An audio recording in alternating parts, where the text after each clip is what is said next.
Une autre petite musique maintenant, celle de l'Info Écho, c'est avec vous, Christophe Dansette. Bonjour Christophe. Bonjour Pauline. Je vous passe la main, on va commencer Christophe avec la fin d'un feuilleton de gouvernance chez Danone, ici en France, le départ d'Emmanuel Faber. Oui, il avait réussi à sauver sa place de justesse en cédant simplement son poste de directeur général. C'était il y a 15 jours, mais finalement, les fonds activistes auront obtenu la tête d'Emmanuel Faber. C'est l'ancien PDG de Legrand, Gilles Schneps, qui, lui, a été nommé président de Danone. Les explications de Coralie Henel. On voit la montée des inégalités. Emmanuel Faber, évincé après 6 années à la tête de Danone. Au début du mois déjà, il avait accepté de renoncer à son poste de directeur général, conservant uniquement la présidence. Il se heurtait à la fronde de 2 actionnaires qui lui reprochaient des résultats inférieurs à ceux de la concurrence. Une action en chute de 27% en 2020. Ce type d'investisseurs, appelés fonds activistes, sont connus pour faire pression sur les dirigeants de groupes pour maximiser leurs profits.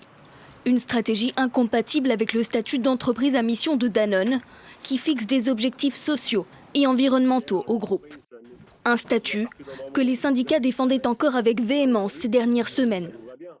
Nous, ce n'est pas forcément l'homme qu'on défend, c'est la gouvernance. Et donc, du coup, il faut vraiment que cette gouvernance reste en place. Après, si des fonds décident de rentrer comme ils sont rentrés, mais qu'ils sont, on va dire, porteurs du même principe, on n'a pas de souci avec eux. Un nouveau président et une direction intérimaire ont été nommés pour réfléchir à l'avenir du groupe. Avant son départ, Emmanuel Faber avait lancé les bases d'un plan de réorganisation à l'échelle mondiale. Un projet soutenu par les syndicats qui prévoyait néanmoins la suppression de 1500 à 2000 postes, principalement des cadres.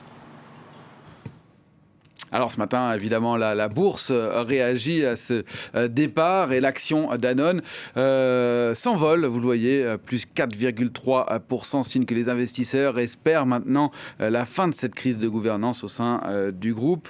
De manière plus générale, la tendance ce matin sur les marchés, elle est au vert avec cette toute petite hausse pour le DAX à Francfort, plus 0,07%, plus 0,23% pour le FTSE à Londres et plus 0,4% pour le CAC 40 à Paris.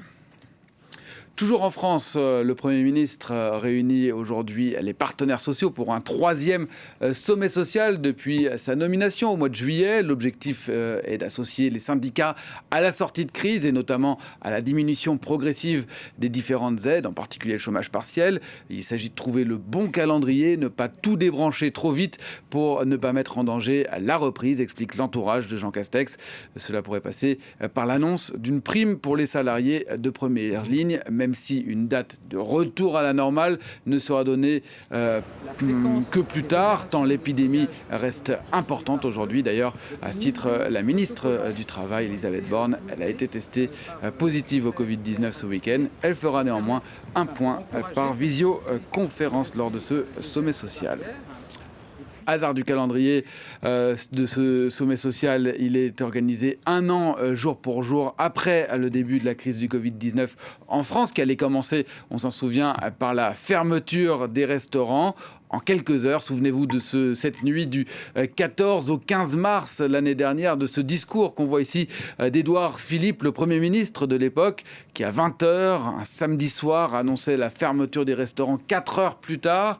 Il ne savait pas encore, mais cette fermeture allait durer 2 mois et demi, du 15 mars au 2 juin. Et surtout, elle allait être suivie d'une deuxième période de fermeture qui aura commencé le 29 octobre et qui dure encore aujourd'hui. Les restaurants n'ont toujours pas de perspective de réouverture. Alexandra Rosgard.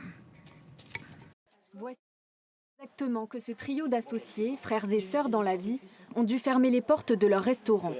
Des mois d'incertitude plus tard, le souvenir du 14 mars 2020 est toujours profondément ancré dans leur mémoire.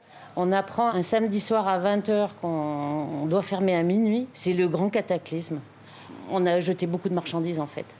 Parce qu'on n'avait pas l'habitude encore de savoir comment les filières pour donner aux nécessiteux. En fait, il fallait faire ça tellement vite qu'on a fait n'importe quoi. En cuisine, l'activité a repris depuis 1 mois. Les cuistots préparent des recettes spécialement conçues pour la vente à emporter au rythme de 15 à 20 heures de travail par semaine. Pouvoir cuisiner à nouveau les soulage, sans balayer totalement leurs inquiétudes. Est-ce qu'on va garder notre boulot? Est-ce que le restaurant va fermer ou autre?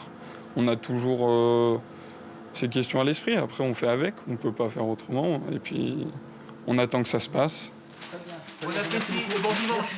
Également, bonne continuation à vous. La vente à emporter représente seulement 20% du chiffre d'affaires du restaurant qui a été obligé de se séparer, il y a un an, de ses 6 salariés en extra.